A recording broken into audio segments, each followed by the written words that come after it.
What's going on, guys? Welcome back. It is episode number 27 of the Premier League career mode coming on the back of the season opener. What a start to the season, man. 4 new signings. Yes, going about Dominguez going to Man City, but a win against the champions on the opening day against Arsenal. Pablo Torre scoring on his debut today. Loads to get through at the remainder of the summer window. Just over 65 million in the budget. Should make 1 or 2 more signings. And we'll have the draw for the Champions League group stage. Literally can't wait for that. To start with, though, Mercado has been loaned out to Al Ahly in Saudi Arabia, and there's a bid for Gibbs as well. And finally, after persisting long enough, we've got a bid from an EFL side. It's Cardiff, and we'll try and get them there to South Wales. Yeah, I mean, players do leave to, non-British sides. I'm fully aware of that. It's just that most of the time, players do tend to stay within the EFL system when being loaned out. So you'll see it. Sometimes I will loan players out. We've got King out on loan in Cadiz right now. We've got Fox out on loan at Pisa.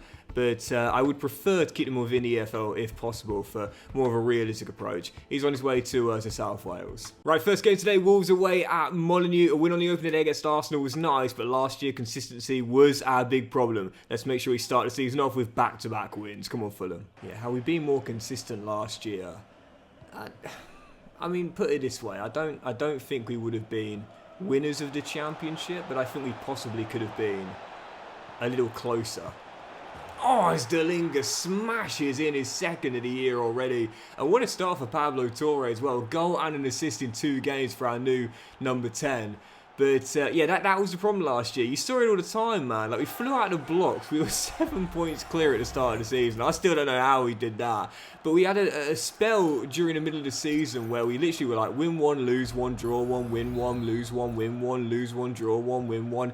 And it was just like there was no pattern. There was no flow to it, This year, if we are to be in title contention, and not just for the first part of the season like last year, we got to be consistent. That is the name of the game. I have changed my mind about so many things as I've gotten older. It's one of the best things about, getting older, becoming more mature, having your opinion changed on things. But I will always be a firm believer that being consistent is such an important factor towards success. I really do believe that. Read a book called Atomic Habits by James Clear. That's a brilliant book that I recommend to anyone looking to go on a self-development journey, as Nathan Mason goes on a journey himself all the way down the left and smacks in his first of the year. I kept thinking someone's going to come across. No one came across. Nathan puts us 2-0 up 18 minutes in. Perfect start. Time to go before the break. Still leading by 2. And well in Vifa even. I must say I'm really keen on him, honestly, as a creative DM. He is exactly what we're looking for. Oh, what a ball, Sessegnon. Sarah. Oh, denied. And turned behind for a corner. Yeah, our 2 DMs now are going to be just as effective when playing the ball forward as they are defensively. Gabriel can defend. Gabriel's got a bit of defensive ability to him. Excellent energy, high defensive work rate. And Vifa as well with the height, the strength, the stamina, and the passing ability too. I'm really encouraged about our DM duo this year, I must say. It's well in, mad. I'm so excited about this guy, honestly. Listen, there were better DMs out there. One's lining up against me, Manuel Locatelli, but there was something about Mads that really drew me to him. Oh, what a ball, Torre. And Delinga must make it free. We got a squad. It's all I'm going to say, man. I ended the episode in the last one by saying this is what we were looking for. We were trusting the process. This was the vision we had with this Fulham team. Yeah, I'm not going to say it's complete, but it's not that far off. Come on. Brian Heel to Kuto. There we go. Oh, ball. Oh, yeah. Thought I absolutely messed that one up. Nope, Nathan still has enough to finish for our 4th. Well, if the 2-0 win at home to Arsenal wasn't impressive enough, how about a 4-0 win away at Molineux?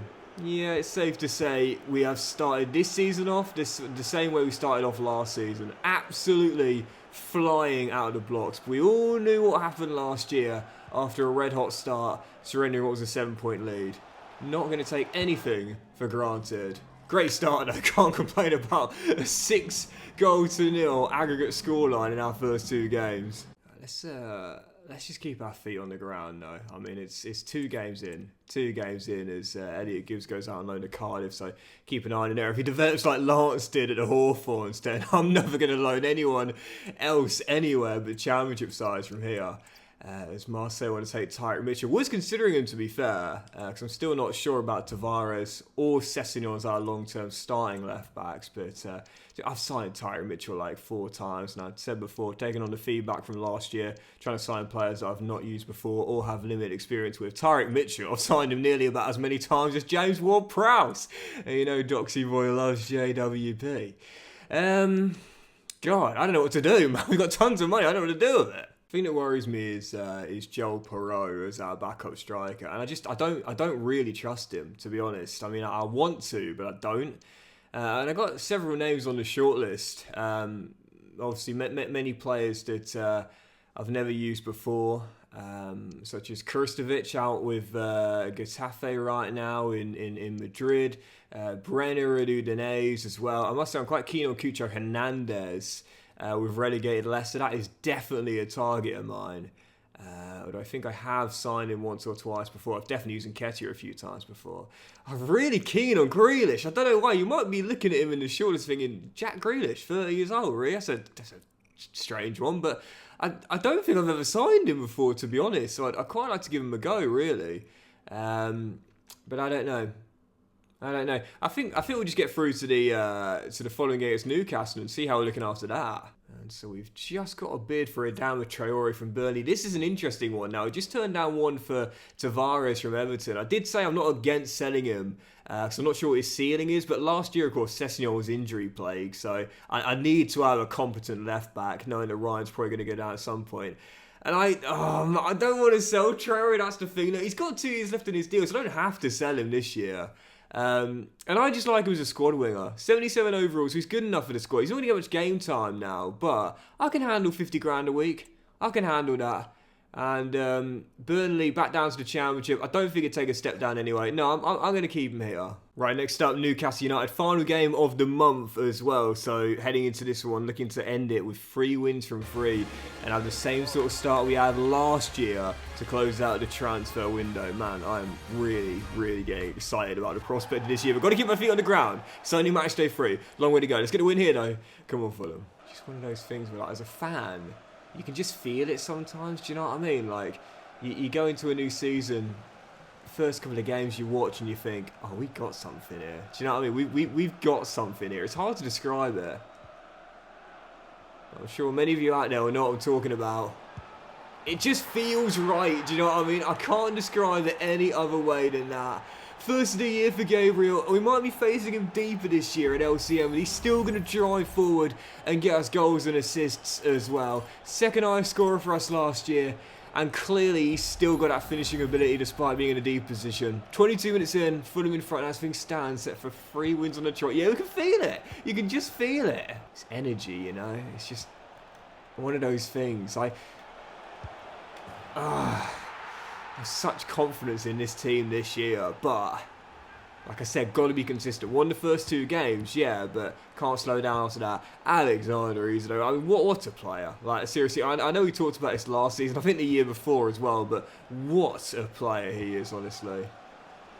I know Newcastle fans are just so glad to have him. And I said I'd like a striker. I don't think he'd sit on the bench for us as Pablo Torre gets a little bit lucky, but also gets his 2nd of the season as well. Shot deflected, straight to the Spaniard, pokes it home 2-1. Oh, no. Like, with the save and the rebound turned in, well, back-to-back clean sheets to start the season off. But this game, defensively, I knew it was going to be tough dealing with Newcastle's fantastic side. Bernardo Silva through the middle as well. And, of course, that Swede up top, I've just not had an answer. His 2nd goal. But you know what? Football 101, can't defend, just score more. Simple as that. Isak's got 5 in 3. Delinga's got 4 in 3. Man, oh man, what a start to the game. 5 goals, not even half time yet. Yeah, I certainly wouldn't say no to Alexander as a backup striker for Delinga. But I think Alexander would. I don't think he'd be content with that sort of role, man. He's too good to sit on the bench. So, yeah, certainly not going to bring him in, even though Newcastle aren't a European side right now. Too good to be a backup, simple as that. But right now, oh, touch. This guy's too good not to be a starter in any team. Thijs de Linge, 5th of the year already. Man, oh man, this guy is unbelievable. First time using him in FC, and I said before, like, as a striker, he's not the quickest, but he's quick enough, and I love that saying. He's not the something, but he is something enough, if that makes sense. De Linge is that kind of guy. He's got enough pace, he's got enough agility, but it's the strength, it's the aerial prowess, and most importantly, the finishing. The guy's elite in that role. Yep, I really don't want to get too far ahead of myself, but there is a certain energy right now around Craven Cottage that I don't think we've had in the save so far. The optimism is unreal. I feel it. I can't describe it, I just feel it. Everything's going according to plan to start with, but it was last year as well, so don't overthink it. Just keep going. Yeah, if I remember correctly, last year we had 8 wins in 9. And no losses in the first 9 as well. Something crazy like that. And it was just an unbelievable start. And of course, the season then turned as soon as Jan Couto got his injury. I've got to say, this year it feels incredibly similar.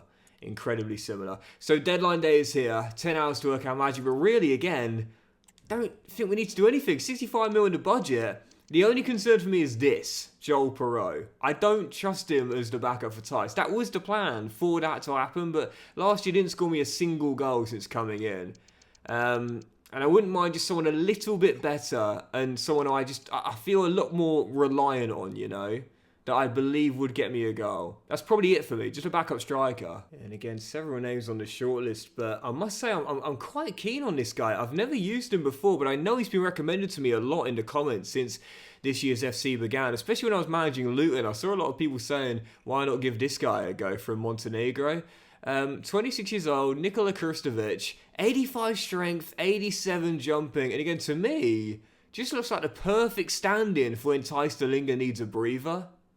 I like the look of him. I've never used him before. Won't cost as much. I'm going to go for him. Plays for Lecce in real life, but in this save was moved on to Getafe in Madrid. And again, never used him before, so it'd be fun to give him a go for the first time. And again, I don't think we need to spend much more than market valuation, you know. I really don't. 21.5 mil. And they want Danilo, but guys, that is not happening. Okay, how about 24 million pounds? That's 2.5 mil over market valuation. Wow, okay. I didn't think we'd have to spend much more than market valuation. Getafe think otherwise. I don't like to include sell-on clauses as part of my deals unless I feel for sure that player is going to stay with me. And I've got to be careful here as well because that tension bar is filled up so much. I've probably only got one more negotiation. We got the money. We've got plenty of cash. So for 28 mil, I think that would be a fair deal for both parties. And Getafe agree as well. A little bit more than I was hoping to spend, but with the money we've got, it's not a major concern. There's still plenty of money remaining for January as well. Yeah, I've seen this guy in the comments quite a lot of times. Seems you guys are keen on him, and now I'm excited to give him a go for the first time ever as well. Nikola Krstovic signing a 4-year, 65 grand a week contract. But the best thing about it, sporadic squad role. He knows his role. He's not going to play much in this team. He's never going to displace Thijs de Linge, but when our number 9 needs a breather, he'll be right there to step in. Welcome to Craven Cottage, Nikola Krstovic. Yep, 26 years old, so in the prime of his career right now and still getting a little bit better as well.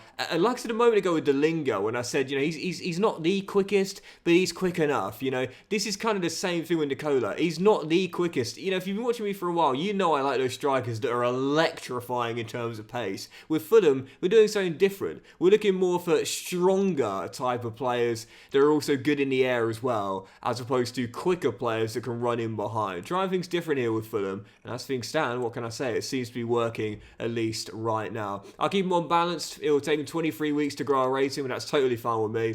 Like him, man. Like him. Hopefully he's worth the hype as well. Solid backup for Thijs de Linge as well. Trust him more than Joel Perreault. And so our budget now down to 35 mil. I think that'll be it for transfers now. But one thing I did just see whilst I was taking a look at Delinga is this. He's got green thumbs up everywhere apart from in one place. Can you see it? The contract. Yep, not too happy right now, Tice, as he feels undervalued since coming in. Haven't decided to give him a pay increase despite his service.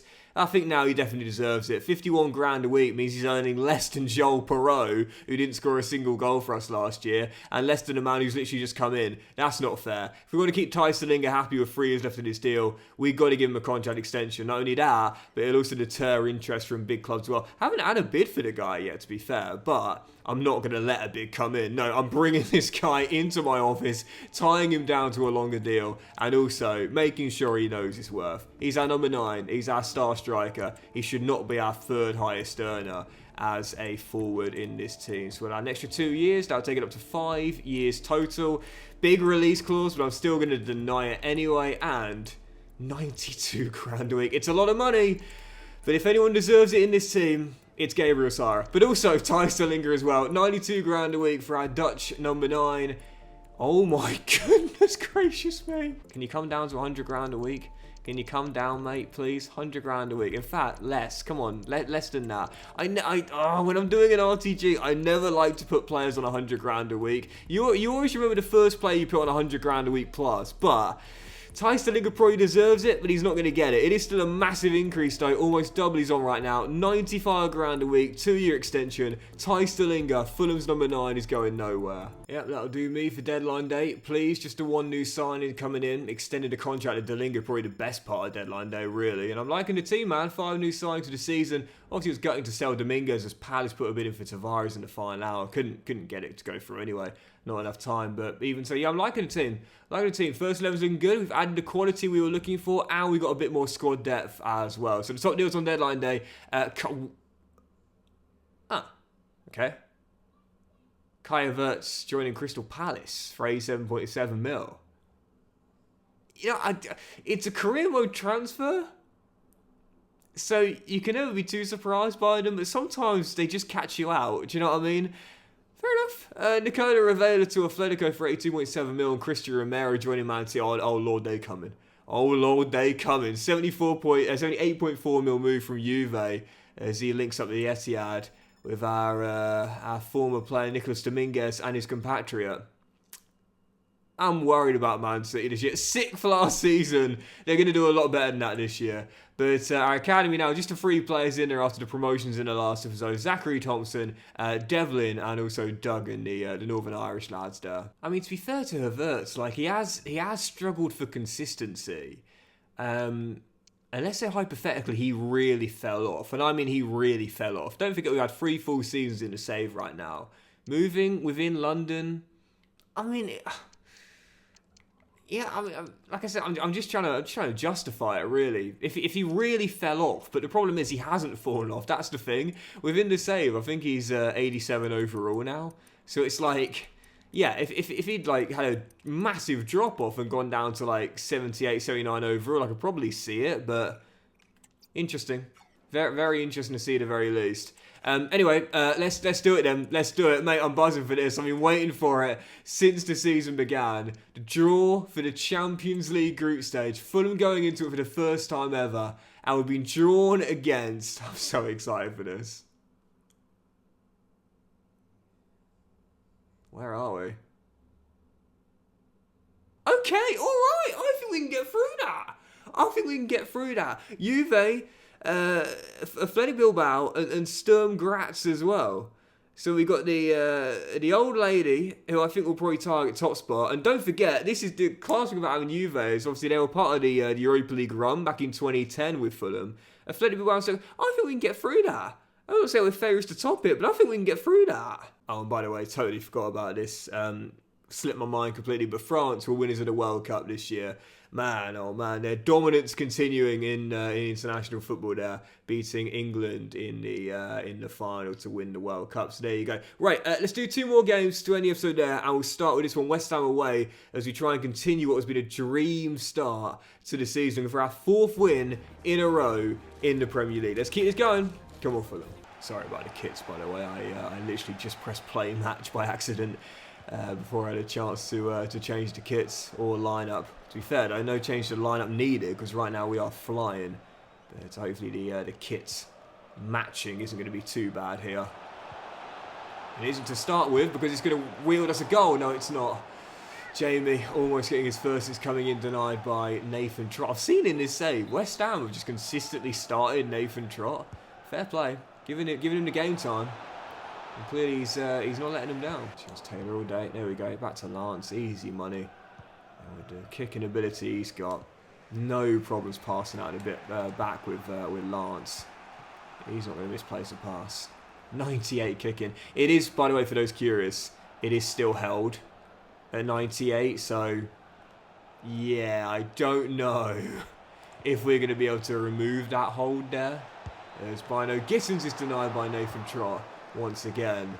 But hopefully it will get a plus arrow at some point. But I'm a little bit worried that he might now be officially maxed out at 98 for the rest of his career. And that is gutting. So I don't think I've ever had a goalkeeper with 99 kicking before. I was sure that Lance was going to be the first. Might end up not being able to get that from now. Oh, Delinga heads just wide. I've always wondered, like, for me, what causes an attribute to be held? Is it something to do with, like, the player's performances, for example? Like, if Lance hadn't, you know, been 100% of his kicking, or I don't know. Like, is it just random? Like, you'll notice some attributes get held and some don't. I've always wondered what the cause of that is. I don't know. But 98, it's not bad, you know. I mean, I know I'm a bit of a perfectionist, but I think I can live with 98 kicking, personally. As Varane got himself in a real mix-up there. Thank you very much, Bino Gittins, because that allows Torre to go all the way through and finish. How often do I say this? Sometimes it's all about directing traffic. When you've got a man next to you, he doesn't need to be the man to be passed to, but a man to drag a covering defender away. It's always something I encourage you guys, try and learn on. When you go on the counter-attack, when you go on the break, and you've got a man with you, use the L1 button on PlayStation, and in that right stick, direct him where you want him to run to. And if you've got a defender that's back as well, try and drag that defender away with your teammates. Once you do that, that opens up all the space there. Fulham in front. Oh, he should have gone 2-0 up, really. Messed that move up there. So the AI on Ultimate Difficulty don't like to leave a man free. And that's why what you'll notice is that oftentimes when you're running at them, they'll be backing off you. They won't come towards you and press, they'll back off you. And there's a reason for that. To them, it's more important to block a passing move. Hence why if you've got a man with you, they'd rather stay with that man than come towards you. Oh, brilliantly done. Oh, yeah. What a wonderful goal that is, though. And that might well do it for us. 2-0 up. It's 6 in 4 now. Delinga absolutely dominating. Oh, no. Want a clean sheet. Oh, yes, Lance. Well in. Well in, indeed. Come on. Last year, 21 clean sheets for the season. Can you improve on that phenomenal record? I'd love for him to best pet a Czechs, you know. That, to me, would be a heck of an achievement, especially with Chelsea being a West London rival. I'd love to do it. Yeah, are we ever going to see someone beat that in real life? 24 clean sheets in a single season. And obviously, Chelsea's defensive record, I've said this before, I think that is one that may well stand the test of time. Only 15 goals conceded in a season. Ludicrous. But that is the only negative to what has otherwise been a practically flawless start to the season. Jamie goes down. Hopefully, that will just be a bruise. And as we go up to the main menu, we'll quickly take a look at the injury for Jamie. And whilst he hasn't scored yet to start the season, he's already got a couple of assists, and thankfully it is indeed just a bruise. To me, though, I mentioned before, like, you should have that quite frequently, you know, for the realism. Lots of players get knocks here and there and miss a game or two. I know I sound like a broken record when I say this, but it's not about the amount of injuries you get. It's never been about that for me. It's just the fact that there's just too many broken toes. It's as simple as that. Little knocks like this every other game, I'm more than fine with it. And as we just had an international break, that means we'll be back for the final game today. 4th one today, 5th in the Premier League, going for our 5th win in a row, heading into that game against Bilbao in the Champions League group opener. Not going to overthink it, just going to dive into it. Come on, Fulham. Focus on the input, and the output will take care of itself. It's hard though, like it is, do you know what I mean? That is one thing which I also struggle with a lot in my personal life. It's like I'm always thinking about what could be, when in reality, what I should be doing is just thinking about what I can do. Oh, still Inga is denied early by the American Matt Turner. But it is true, you know, if you just keep focusing on the task at hand, eventually you'll get to where you want to get to. Even so, fast start here, that opening goal coming. Just a matter of time. Can already feel it. To be fair, I do think that is it's Ryan Yates heads in the opener. A kind of trait of an ambitious person when they're constantly thinking about what could be in the future as opposed to thinking about what's going on right now in the present. And what is going on right now is our first game and our first situation where we trail. Ryan Yates with the opener. Forrest have a shock lead at the Cottage. Okay, alright, time to concentrate. It's going to be yours, mate. There we go, Mason. To Sarah. And Jamie. Oh, that's... overthinking a little bit here. Down by 1, but shouldn't be thinking that way. Should just be concentrating on our game, man. Go on, Jamie. Finish that all day, son. Yes. Yeah, he's back from injury. First goal of the season is coming in. Fulham back on level terms. Whole hour to play, and this is something I also try and remind people as well. Like if you've stumbled out of the blocks and conceded early, the clock is your friend. You've got plenty of time to turn the tide. And if you just don't get too demoralised and too defeatist, you can turn it around, no doubt about that. So that's a lesson for not just FC and sport, but life as well. If you stumbled out the blocks, oh, what a save, Matt Turner. Don't worry too much about it. There's always time to turn it around. I mean, that's something that I struggled with, particularly in my late teens and early 20s. I just catastrophized all the time. If something didn't start off the way I wanted it to, I was too quick to just think, yeah, it's not going to work. I think YouTube is probably the only thing I didn't have that kind of mentality with, you know. But everything else, I was like, yeah, I ain't going to be able to do this, you know. But, oh, what a finish.